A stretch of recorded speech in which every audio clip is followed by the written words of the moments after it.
Hey guys, welcome back to Between Watts. We are here today talking about the most common condition that negatively affects not only the spine but also the nerves as they function and move from your spine out and provide communication out to your body. We call this, as chiropractors, we call this subluxation. Subluxation is just a word that we use to describe a joint in the spine that has become misaligned and is now causing pressure to be placed on these nerve roots. Joint misalignment happens because of either a macro trauma, meaning like a slip and fall, sports injury, car accident, or workplace injury, or more commonly, it's actually the micro traumas that will cause this issue. So this is everything that we have to know about seated position, standing position, lifting position, sleep position even can potentially cause these issues. So it's all about ergonomics. Once we have joint misalignment, which is the key first component, we've got all of these things that also cascade into other problems. The joint is misaligned. Now all of a sudden we've got inflammation in the joint. We've got soft tissue swelling that puts, once the soft tissue is swollen, it will put pressure onto the nerve. We also see that we get restricted joint movement. So think of it like this, guys.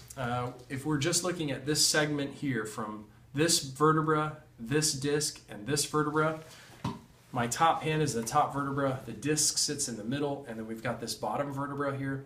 Normally, in a healthy spine, the top vertebra is just going to pivot off of that disc, almost like a plate would pivot off of like a ball bearing or a marble that would sit in the middle. So this would be lateral flexion, this would be flexion and extension, and this would be rotation at the top.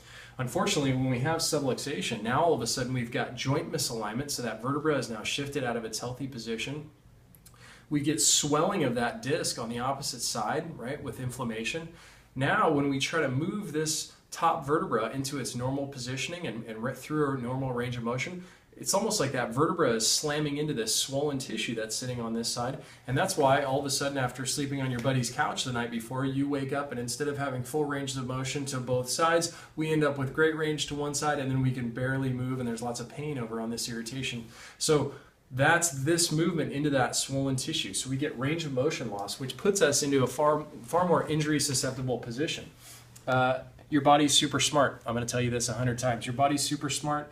We get muscle spasm that takes place. So the spasm is really appropriate because your body is trying to splint and protect those joints from moving too much and creating more of an injury. Then the key of this is we lose imbibition. Your discs do not have a direct blood supply, or very little. So in order for them to get blood supply, they rely on a process called imbibition, which is the muscles that surround the joint as they contract and relax. They actually push and then suck blood flow in and out of that discal space and keep them healthy. If we get prolonged muscular spasm, which is typically what we see with patients that come in with subluxation, they've had it for 6 weeks, 6 months, 6 years, 60 years, we get a loss of that pumping action that takes place, which means we don't get full or direct blood supply to this area, and our discs, these pads that sit in between the bones, end up like looking like dried up old chicken, right? We want fresh, healthy chicken in between those vertebrae. That's going to be critical to keeping those joints nice and healthy. We also get, like we talked about, nerve pressure. Remember, these are the communication system of your entire body, connecting up brain with body and body to brain. If you've got nerve function, you've got dysfunction somewhere in the body.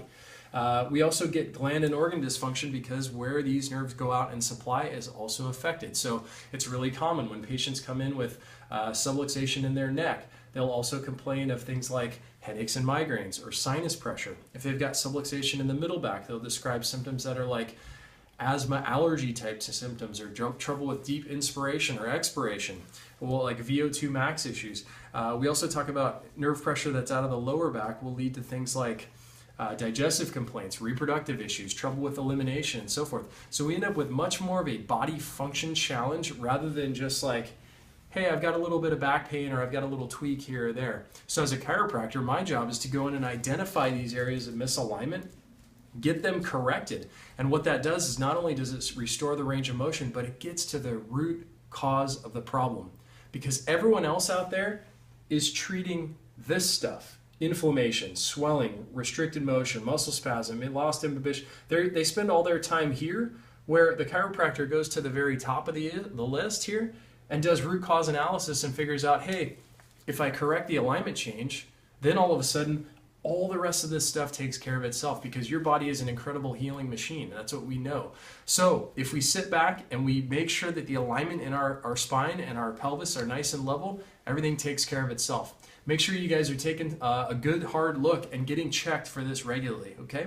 We'll look forward to seeing you guys next time on Between Watts.